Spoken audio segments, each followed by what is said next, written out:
place that's got some big news. By the time we meet again, this will be completed. Tell everybody about where we are, what's going on. So we're actually in the new library that we've talked about, I guess, for the last 2 years now. This is just about a month away from being totally complete and in operation. And we're standing in a meeting room now, kind of looking back into the library. This is a major improvement to downtown. This was the old fire department, and it's unbelievable the difference this has made to downtown. But just the building, you walk into it, it's just unbelievable. The architects did an extremely good job. The construction crew has done an amazing job, and the county taking the lead on this has done an extraordinary job working really just every day for the last several months to get this complete. And I'm really excited. I know our mayor and council is excited. Anderson County is excited, and of course the library, and of course the folks who are going to be visiting the library and utilizing the library are really the true beneficiaries of this. And this is really going to be an extraordinary improvement, and we're really just waiting for day one to see how many people are going to come out and enjoy this. How will this affect downtown long term to have the library here?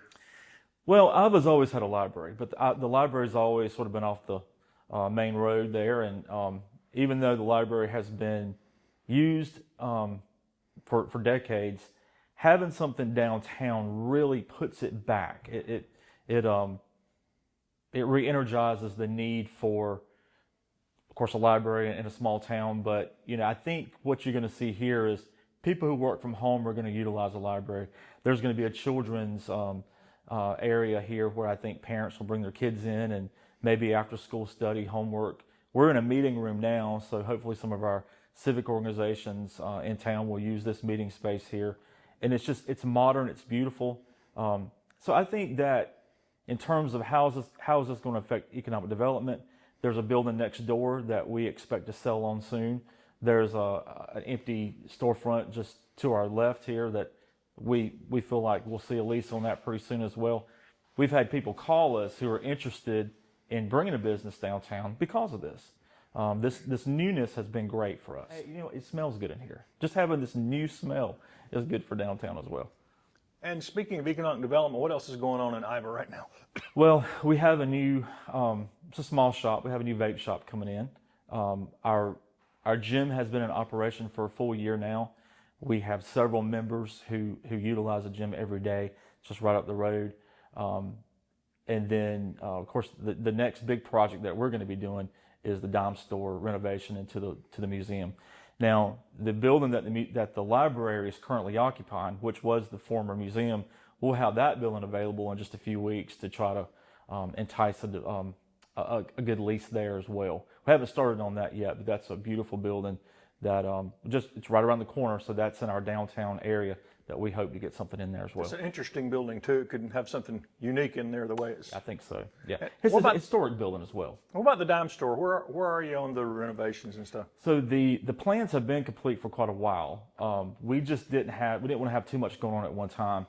I think we'll probably see construction start midsummer. We've done a few things, the city has done a few things ourselves to try to get it going. In terms of hiring a contractor and all that, we have not got that far yet. But once the project is ready to go, we'll release the plans to you so that we can have that as something to look for as well. I think that's probably going to be about a year project. So this time next year, we'll have it available. I know one of the ongoing things we always talk about is the mill site. Looking ahead, are y'all trying to recruit people into there? What's that looking like?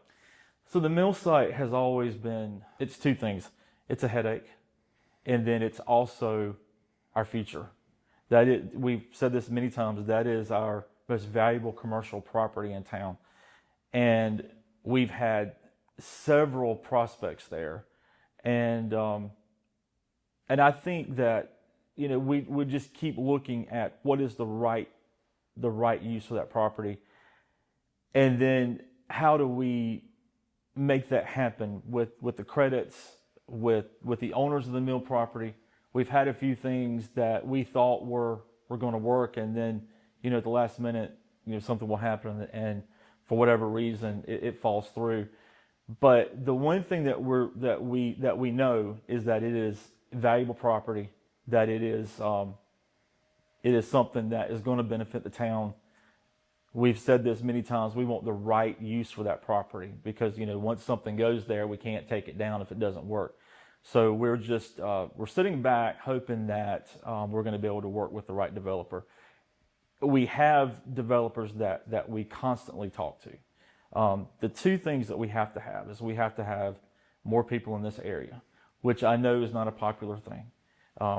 Our growth down here is steady, but it's on a much lower incline than some of the other areas around here. And then traffic count on 81. Those are two major things that have to happen.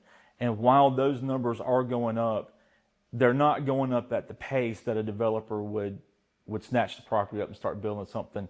It's a multi-million-dollar development there, prospect. So the numbers have to be right all around. And so the town is working on small-scale developments where you have a few houses going up here and there. And then all around us in the county, you have houses going up around the Lake Secession area. All around us, we have development. It's not at the pace that you see in other parts of the county, but all of those numbers are working for our good in terms of what's going to happen at the Jacksonville property. It's just going to take a few more years. So while we wait, we'll continue to use the property. The owners have been very gracious to us. Last year we had our 4th of July fireworks there, and we'll do that again there this year as well. And the town, like I said, we actively stay involved with the owners of the property as well. And so when they have somebody call them, they call us. Was this something that would work out good for y'all? And so it's very complex because you have those available credits there that you can use. So we have to make sure all that works out. And so it's just a.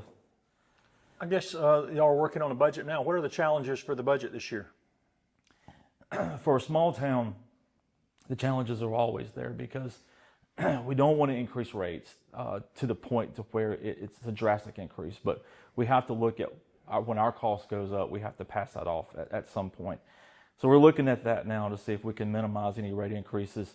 Public safety is always a big issue. We have to have police, and with that, we have to fund their department, the cars, the vehicles, all that stuff.